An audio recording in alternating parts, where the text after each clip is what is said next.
Mes bien chers frères, nous le savons, quand cela sera manifesté, nous lui serons semblables, car nous le verrons tel qu'il est, nous dit saint Jean dans sa première lettre que nous avons écoutée dans la seconde lecture. Mes chers amis, telle est en résumé la sainteté.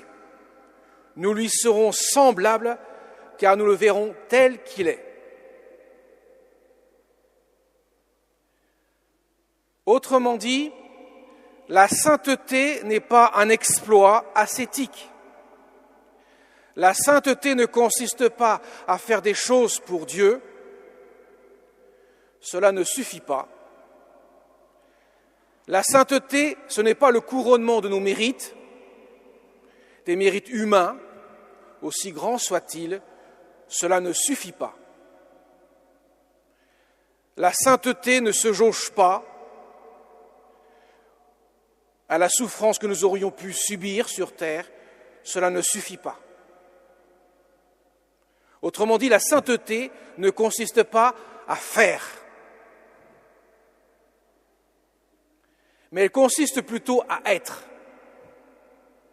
Ce qui veut dire que clairement, la sainteté est un don de Dieu, de sorte, comme le dira saint Paul aux Galates, ce n'est plus moi qui vis, c'est le Christ qui vit en moi.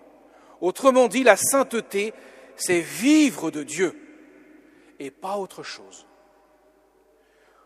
Ce qui veut dire que quand nous honorons les saints, quand nous les fêtons, nous ne fêtons pas tant leur mérite que ce que Dieu a fait en eux. Ne l'oublions jamais, Jésus a dit dans l'Évangile, « Sans moi, vous ne pouvez rien faire. » Le plus grand des saints ne pourrait pas l'être sans la grâce de Dieu. C'est absolument impossible. Le plus grand des saints, je dirais la plus grande sainte, elle surplombe de très très loin le second, elle l'a dit clairement dans l'Évangile de saint Luc, « Le Seigneur fit pour moi des merveilles. » Non seulement elle ne dit pas « Vous avez vu que moi je suis sainte », non, elle dit « Dieu fit pour moi des merveilles. » Tout ce qu'elle est, elle le renvoie à Dieu. La sainteté, donc, c'est vivre de Dieu. À partir de là, mes chers amis, je ne peux pas dire « ce n'est pas pour moi ». D'autant plus que, au ciel, il n'y a que des saints. Dire que la sainteté n'est pas pour moi, ça veut dire que c'est l'enfer pour moi. Car au ciel, il n'y a que des saints. Les milliards de saints que nous fêtons aujourd'hui dans cette fête de la Toussaint sont tous ceux qui sont au ciel, sans exception. Alors certains y vont directement, la Sainte Vierge, c'est sûr, d'autres passeront par le purgatoire. C'est pour cela qu'on priera pour nos défunts et nous le ferons demain, le 2 novembre, où nous commémorons les fidèles défunts. Mais tous, nous sommes appelés à la sainteté, car tous, nous sommes appelés au ciel.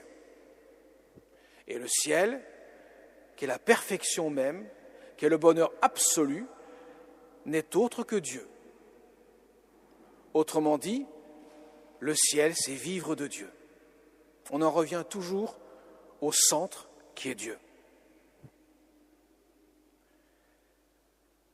Ce qui veut dire, mes chers amis, ce n'est pas parce que je n'ai pas beaucoup de dons naturels, que je n'ai pas de perfection humaine en moi, que je ne peux pas être un saint.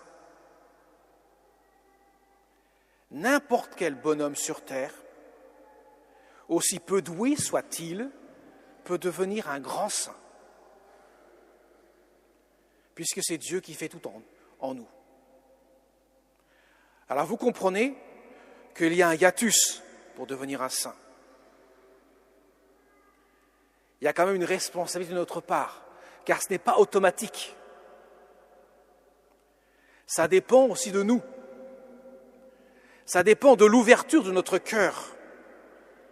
Ça dépend de notre volonté. Car Dieu est infiniment respectueux de chacun d'entre nous.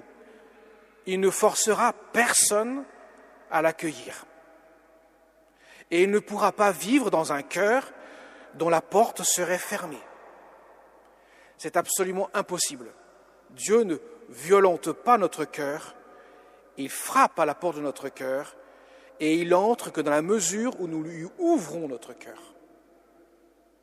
Et forcément, ça passe par une confiance en lui, un abandon à sa providence.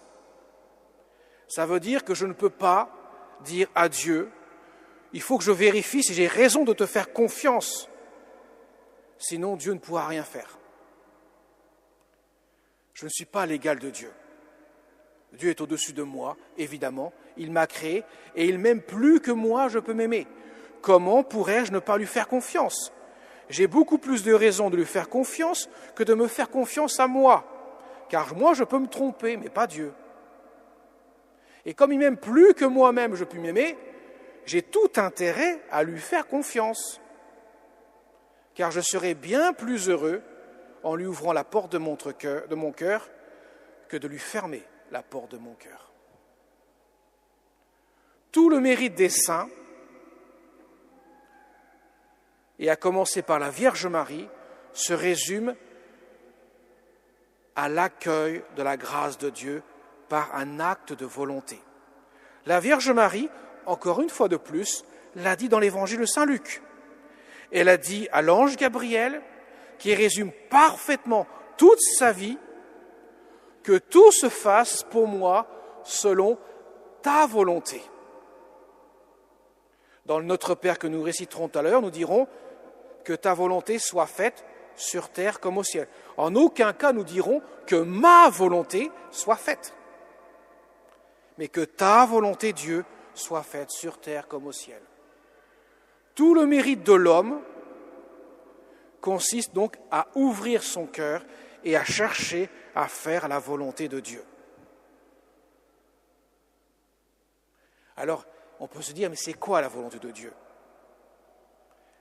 Il ne nous envoie pas un SMS, il ne nous écrit pas un mail ou un courrier pour nous dire « ma volonté, c'est ça ».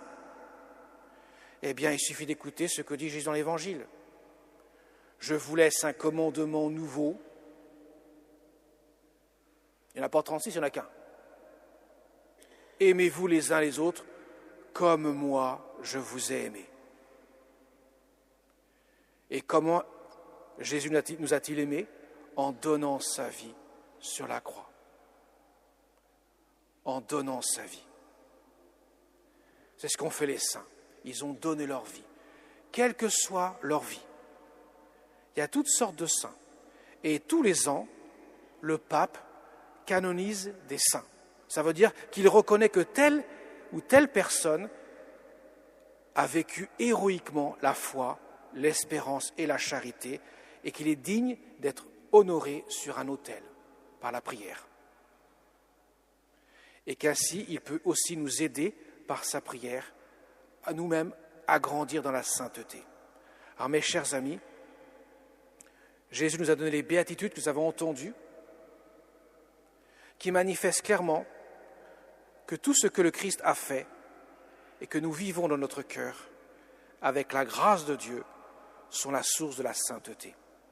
Les cœurs purs, les pauvres de cœur, ceux qui pleurent seront consolés, ceux qui ont faim et soif de la vie seront rassasiés, jusqu'à ceux qui seront persécutés à cause du royaume de Dieu, à cause de Jésus, aussi eux seront heureux. Il n'y a pas de vie humaine qui soit étrangère à Dieu. Toute vie humaine, du moment que la vie s'ouvre au cœur de Dieu, que Dieu puisse venir faire sa demeure dans le cœur de chacun, Dieu donne la sainteté, qui est un don par excellence, le plus beau don que nous puissions recevoir ici-bas. Et en terminant, en me tournant vers la Vierge Marie,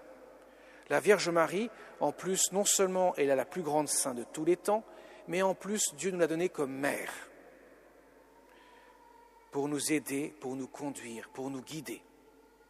Et comme elle a dit très justement à Fatima, à la petite Lucie, qui résume parfaitement son rôle, « Mon cœur immaculé sera ton refuge et ton soutien qui te conduira jusqu'à Dieu. » Alors mes chers amis, ne nous en privons pas, frappons à la porte du cœur de la Vierge Marie, demandons-lui son aide pour que nous puissions dès aujourd'hui prendre résolument le chemin de la sainteté, quel que soit le degré de notre foi.